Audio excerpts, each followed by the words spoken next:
Nggak usah kepanjangan basa-basinya, cepetan. Kemarin lamarannya mantan pacar nih Kak. Iya, kenapa mesti nanya sama saya? Jadi maksudnya kan sudah mengetahui belum sih maksudnya sama Sosoknya gitu, sosoknya seperti apa sih dulu? Maksudnya apa? Nanya Dewi maksudnya? Iya kan sudah. Ya gini loh kan, apa ya?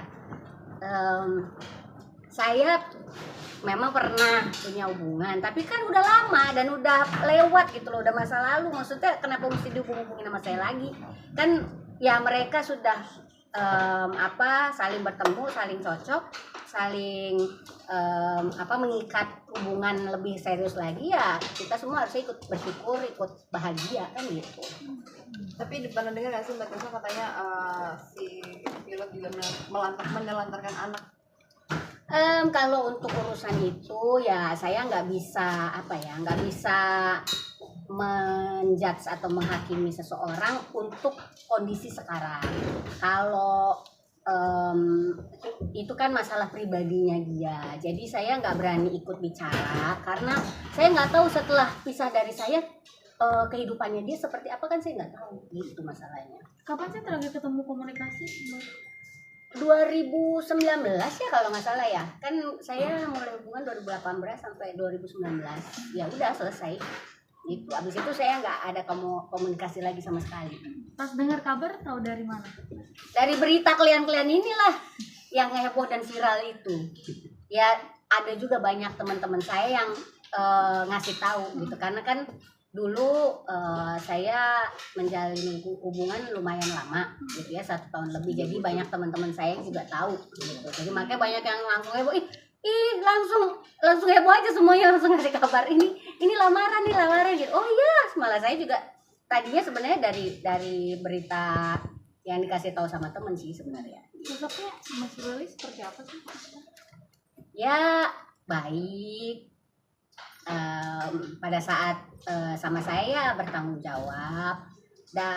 Tapi kan dari setiap orang itu kan tidak bisa kita samakan masalah kecocokan gitu ya. Waktu itu saya tidak bisa cocok sama karakternya, sama sifatnya, dan itu kan nggak bisa dipaksakan gitu. Kalau untuk saat ini mungkin Dewi lebih cocok, ya kita ikut bersyukur aja gitu aja. Waktu itu mungkin kalau boleh tahu penyebabnya apa sih sampai akhirnya nggak sejalan gitu? Apa ya? Nggak cocok sih lah, pokoknya nggak cocok karena kita punya karakter yang berbeda, sifat yang berbeda, sikap yang berbeda, itu aja sih yang nggak ngerasa sejalan, itu aja. Tessa, karakternya seperti apa sih dia? Karakternya apa ya, mungkin bisa dibilang karena dia orang Makassar ya, jadi agak keras gitu ya, agak keras. Ya mungkin bisa dibilang apa ya namanya, orang yang nggak enak kalau gue ngomong sekarang, karena kita nggak tahu gitu loh setelah dia melalui kehidupan setelah sama gue itu, apakah dia menjadi orang yang lebih baik lagi, kan kita juga nggak tahu gitu. Tapi intinya sih waktu sama gue nggak bisa cocok aja lah semuanya lah. Kerasa gimana sih mungkin kalau dari Kak Tessa waktu itu, kerasa gimana sampai akhirnya nggak cocok?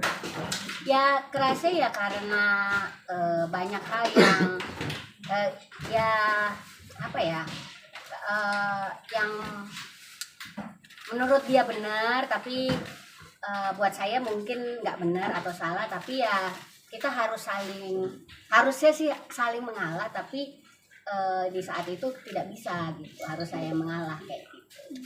Salah satunya kayak gitulah. Sifatnya seperti apa? Sifatnya ya dia orangnya apa ya? Sebenarnya sih dia orangnya baik gitu ya, tapi memang mungkin lebih berjiwa pemimpin kali ya, karena waktu itu juga sebenarnya sih dia itu kan tujuannya sebenarnya dulu juga bilangnya sebenarnya mau nikah sama saya kan, jadi kita mau serius gitu hubungannya. Jadi sebenarnya tuh apa ya, dia berusaha untuk memimpin saya dan anak-anak gitu. Nah disitulah yang sering kelihatan bahwa oh ya apa-apa harus ikut kata-kata dia yang kayak gitu. Jadi ya kita, karena kebetulan waktu itu juga saya berpikiran oke, kita mau ke arah lebih serius, jadi ya saya ikutin lah apa mau dia gitu. Tapi tipe yang otoriter nggak sih atau gimana? Ya begitulah. Ya begitulah. Tapi bukan berarti bahwa apa yang terjadi sama saya itu akan terjadi juga sama yang lain kan. Karena memang itulah yang namanya kecocokan gitu. Mungkin ada yang bisa terima, ada yang enggak. Menurut saya waktu itu saya tidak bisa semakin cocok gitu. Kan biasanya kita menjalin hubungan makin lama makin cocok, makin nyaman. Nah, itu kan baru yang namanya jodoh gitu. Makanya waktu itu sampai akhirnya kami putus gitu, nggak melanjutkan hubungan kami gitu. Maunya serius ya dari awal hubungan tuh, memang tipenya kalau ada hubungan langsung serius. Betul, dia tipenya kalau punya pacar, punya pasangan itu diajak nikah memang. Sempat udah dikasih cincin juga? Oh enggak, belum. Karena waktu itu masih banyak trouble. Kalau nggak salah urusan dia sama mantan istri yang pertamanya itu belum selesai. Terus waktu itu juga ada kasus yang waktu bapaknya anak-anak ngegerebek ke rumah lah gitu, yang kayak aduh ribet banget deh pokoknya. Jadinya udahlah kita pokoknya kalau udah benar-benar fix, udah benar-benar serius, baru kita ngumumin kayak gitulah kalau kita gitu waktu itu. Berarti jatuhnya momennya dulu tuh nggak pas gitu ya katanya? Iya, momennya nggak pas sepertinya. Terus kan kita kan beda agama, jadi ya memang agak sulit gitu waktu itu untuk nyeriusin itu agak sulit. Tapi memang ya tipenya dia kalau ketemu pasangan biasanya diseriusin gitu. Royal dulu masih? Royal sih ya, kayak memang dia fair gitu, dia punya gaji berapa, ya kita fair-fairan, kita buka-bukaan, kita bagi untuk kebutuhan sehari-hari, kehidupan anak-anak, bahkan sampai untuk kehidupan kita sendiri itu memang dia fair dari dulu. Udah sampai sejauh itu ya? Berarti kayak ini gaji sekian, ini Iya kan? bisa buat anak-anak. Iya, karena ya itu dia yang tadi saya bilang, dia berusaha untuk menjadi pemimpin dalam keluarga saya gitu. Jadi semua sampai keuangan pun dia buka gitu. Nah dulu kan waktu masa pacaran sama saya belum jadi kapten, lagi proses sekolah menjadi kapten. Jadi pada saat peresmian dia jadi kapten ya itu waktu sama saya gitu. Jadi kalau di bukunya dia pas ada peresmian apa namanya istilahnya sih, kayak buku-buku foto-foto dia diangkat jadi kapten, ya itu pasangannya sama saya. Pas momennya pas di situ.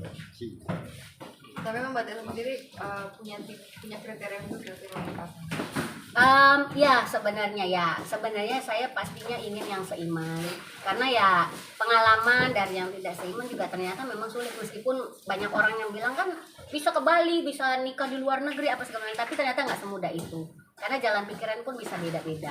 Terus dia orang yang pasti bertanggung jawab, maafkan, sayang sama saya dan juga anak-anak dan juga keluarga, dan yang pasti care, bisa jadi imam, bisa membimbing saya juga gitu. Dan